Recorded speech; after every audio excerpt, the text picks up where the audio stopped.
ماكسيمينا عالم عبقري كان بيشتغل على مشروع جديد، كانت أخباره على طول متصدرة الصفحة الأولى في الصحف والمجلات. كان هو ومراته بيشتغلوا في نفس المختبر على المشروع، ولما كانوا في الطريق للمختبر ماكسيمينا بيتعصب وبتوتر لأنه ما كانش لاقي لعبة رائد الفضاء بتاعته. مراته بتقوله إنه في جيب البدلة وهو اللي ناسي، بس ما كانش مركز من تفكيره في اللي قالته له مراته. كانت عاوزاه يشتروا بيت جديد بعيد عن المدينة علشان يأسسوا عيلتهم وأطفالهم يكونوا سعداء. ماكسيمينا ما كانش موافق لأنه ما بيحبش الأطفال أصلا، وشايف إنه لو بقى عنده طفل هيعطله عن شغله واختراعاته وتجاربه الجديدة، وهو مش مستحمل أنيس القطة الصغيرة اللي زوجته مربيها، يبقى يستحمل طفل. لما بيوصل المختبر ما كانش معاه بطاقة تعريف ولا مفتاح دخول، الحارس كان بيمنعه من الدخول، بس ماكسيمينا بيسيب له الصحيفة كلها وصورته فيها في أول صفحة علشان لو مش عارف هو مين يعني يعرف إنه بيكلم حد مهم وتقيل. الحارس كان عارفه كل حاجة، ما هو بقاله سنتين بيعدي عليه في الراحة والجاية، بس مفيش ولا مرة ماكسيمينا استخدم بطاقته زي الناس، أصله كان مغرور وتنك شويتين. في الوقت ده بنتعرف على إيجور، ولد عنده 11 سنة ما كانش بيتحرك، لأنه من وقت الحادثة اللي حصلت وموت أبوه وأمه وفقد قدرته على الحركة والمشي، كان إيجور عايش مع جدته اللي بتعتني بيه وبتحاول إنها تسعده بكل الطرق. بس هو علشان كان حاسس بالنقص، علشان مش بيتحرك ومش بيقدر يعمل اللي الأولاد في سنه بيعملوه، لا بيخرج ولا بيلعب ولا بيعيش حياته، ما كانش بيتعامل مع جدته كويس. في المختبر كان ماكسيمينا وزميله بيدروف كانوا بيحاولوا انه يسيطر على القرد علشان يبدأوا التجربة عليه، بس ما كانش عارف يقرب له خالص. القرد بيطلع فوق الدولاب وبيرميهم بالألعاب والأكل. ساعتها يورا بتيجي، وهي الوحيدة اللي بتعرف تتعامل مع القرد، وتاخده على المعمل علشان يبدأوا التجربة. لما بيبدأوا التجربة كان رئيس المنظمة موجود ومجموعة كبيرة من الصحفيين والعلماء، لأن التجربة دي كانت مهمة جدا بما إنها كانت عن تعديل جزيئات الجسم البشري وزيادة قوته، وكمان زيادة عدد خلايا المخ اللي بنستخدمها. بدل ما بنستخدم 10% من مخنا نستخدم 80% مثلا. وبما إن المعادلة والمصل كان بيتم تجربتهم لأول مرة بيجربوها على القرد بما إن تكوينه أقرب للبشر. المهم إن التجربة بتبدأ وبيحبسوا القرد في كابينة. أول ما بيعرضوا له المصل من خلال التنفس وبتصاغ بتيار قوي من الطاقة، خلايا مخه بتظهر نشاط غير عادي. ماكسيمينا بيفتكر ان تجربته خلاص نجحت وهيبقى العالم الاشهر والاذكى في البلد كلها ويمكن العالم. المفاجأة ان مؤشرات القرد الحيوية بتنخفض مرة واحدة، والكابينة بتعطل وبيخرج منها وهو ولا باين عليه اي تغيير، لا جسمه بقى قوى ولا ظهرت له عضلات اكبر ولا مخه بقى اذكى ولا بدأ مثلا انه يتكلم. ساعتها بيتفاجئوا ان التجربة اللي كانوا منتظرينها من يومها فشلت، واكتر واحد كان مصدوم كان ماكسيمينا. ولما بيدروب بيواسيه وبيقولوا انهم هيراجعوا المعادلة اكيد في حاجة غلط، بيتخانق معاه وبيتهم ان هو اللي عمل خطوات غلط وتسبب في فشل التجربة. يورا بتتدخل، بس ماكسيمينا بيهاجمها وبيقول لها تسكت وانها ما عندهاش طموح غير انها تكون ربة منزل وتربي العيال وبس. ساعتها يورا وبيدروف بيسيبوه لوحده وبيمشوا. ماكسيمينا بيقرر انه يعيد التجربة لوحده وعلى نفسه علشان يعرف الغلط فين.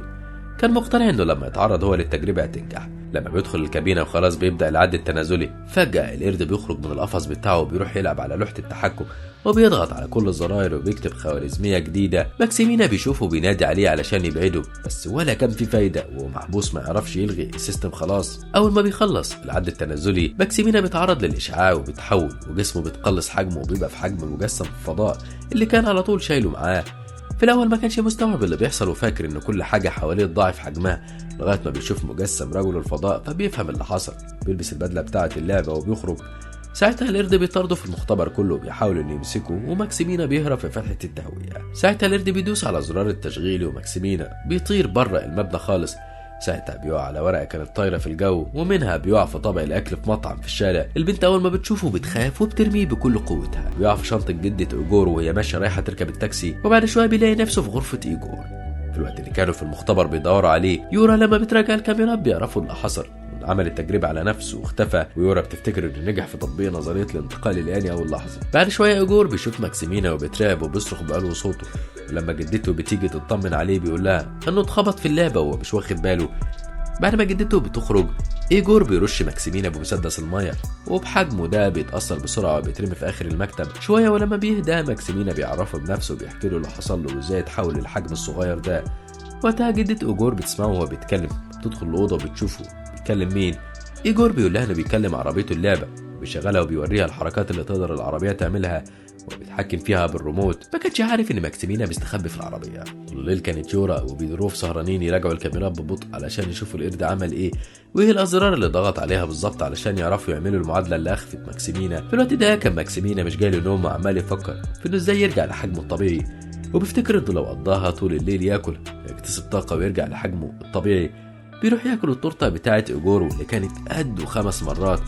وقتها كانت يورا راجعت كل الأزرار اللي القرد كان داس عليها، وتوصلت المعادلة اللي أخفت ماكسيمينا.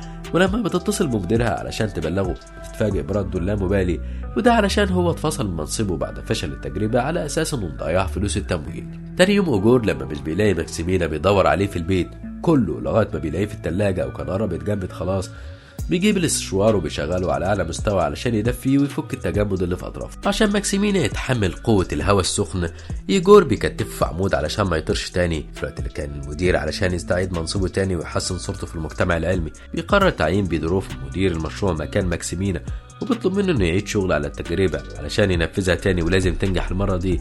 ساعتها كان ماكسيمينا مع ايجور بيتكلم معاه وبيعرفه ان اصابته اللي مخليه على الكرسي المتحرك على طول ما هي الا صدمه نفسيه افقدته الحركه، انما جسديا مفيش فيه اي مشكله.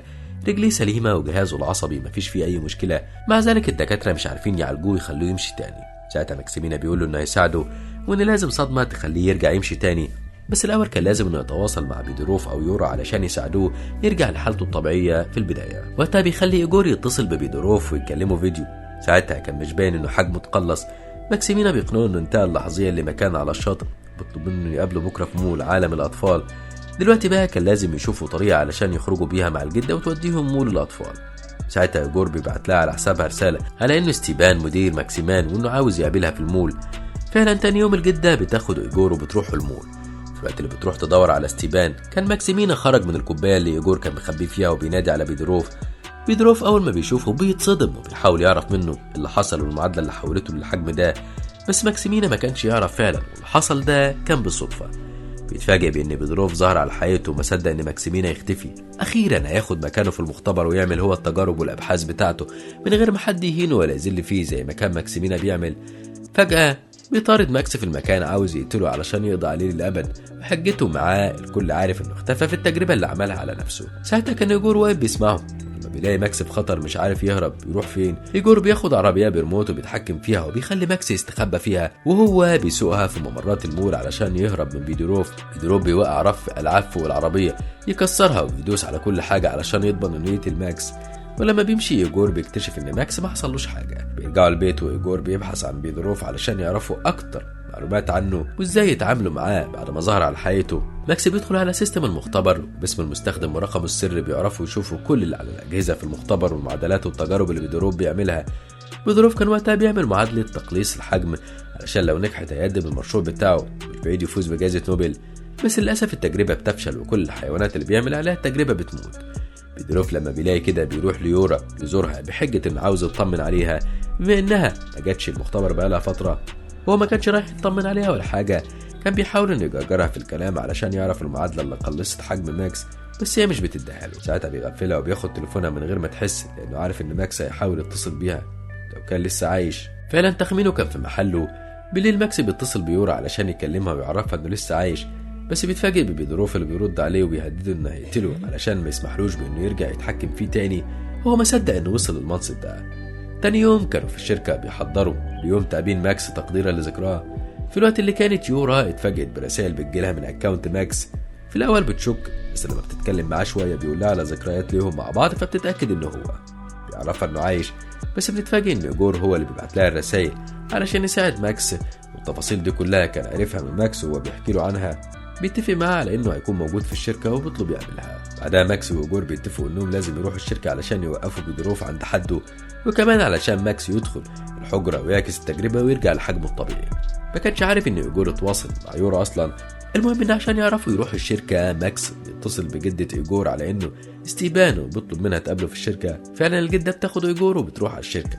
يورا كانت في الطريق هي كمان ومعها القطه بتاعتها اللي ماكس ما بيحبهاش ابدا. لما بيوصلوا الشركه كانت القطه هربت من يورا وبتدور عليها بين الموجودين قبل ما المدير يشوفها، اصله ما بيحبش القطط ولو شافها هتحصل مشكله كبيره. ايجور بيدخل المعمل هو وماكس. طب ازاي عدى من الحراس؟ ماكس كان قبلها بيوم مكلم الحارس على ان المدير مؤكد عليه ان لما ايجور يوصل يدخله على طول ويقول له مواصفاته. والحارس لما بيشوف ماكس بالحجم الصغير ده بيتصدم وبيغمى عليه من الصدمه. بعدها ايجور وماكس بيدخلوا المختبر علشان ماكس يعكس التجربه ويرجع طبيعي. بس فجاه هما بيجهزوا الآلة بيدروب بيظهر ومعاه مضرب البيسبول وبيطارد ماكس لغايه ما يقبض عليه شويه. ويورا كانت دخلت المختبر وبتتفاجئ باللي بيحصل، وساعتها بيدروب بيهددها انه هيقتل ماكس لو ما نفذتش اوامره. بيخليها تدخل الآلة علشان يعمل عليها التجربه، واول ما بتشتغل وبتتعرض يورا للاشعاع بيتقلص حجمها هي كمان. في الوقت ده بتيجي صديقة يورا تدور عليها، وساعتها بيدروب بيخرجها من المعمل بسرعة قبل ما تكتشف اللي بيعمله. في اللحظة دي يورا وماكس بيستغلوا الفرصة وبيهربوا من المختبر في هليكوبتر صغيرة لعبة إيجور كان هو اللي بيتحكم فيها. وأول ما الباب بيتفتح بيعدي منه، وبيدروب بيطاردهم علشان يقتلهم قبل ما يوصلوا للاجتماع. بس في آخر لحظة بيدروب بيضرب الطيارة ويكسرها. ماكس ويورا علشان ما يقعوش من الارتفاع ده ويموتوا بيتعلقوا في السقف، وكل الموجودين كانوا مصدومين من الموقف. ساعتها إيجور كان بيحاول انه يقرب علشان يلحقهم قبل ما يقع على الارض، بس بيدروب بيوقفه. ساعتها الجدة بتصعق بيدروب وبيغمى عليه علشان بيتعرض لحفيدها. في اللحظة دي ماكس ويورا بيقعوا، بس إيجور بيلحقوا بالكاب بتاعه فبيقع فيه. المفاجأة ان إيجور كان واقف على رجله، وجدته كانت في قمة سعادتها انها شايفاه واقف على رجليه تاني، وهو نفسه ما كانش مصدق. بعدها ماكس ويورا بيدخلوا الآلة تاني علشان يرجعوا لحجمهم الطبيعي. وفي اللحظة اللي كان هيبدأ فيها العد التنازلي يورا بتقول لماكس انها حامل. اكتشف بعدها ان ماكس ويورا لسه اقزام زي ما هم، وماكس كان رفض انهم يتعرضوا لاشعاع تاني في اخر لحظه من العد التنازلي علشان ابنهم ما يتعرضش للخطر، ويعيشوا في بيت العرايس بتاع إيجور في سعاده بعيد عن كل مشاكل وهموم الحياه. وكده يخلص الفيديو بتاعنا النهارده. لو عجبك ما تنساش دعمنا باللايك والشير للفيديو، وما تنساش الاشتراك في القناه وتفعيل الجرس علشان يوصلك اشعار بكل جديد بنعمله.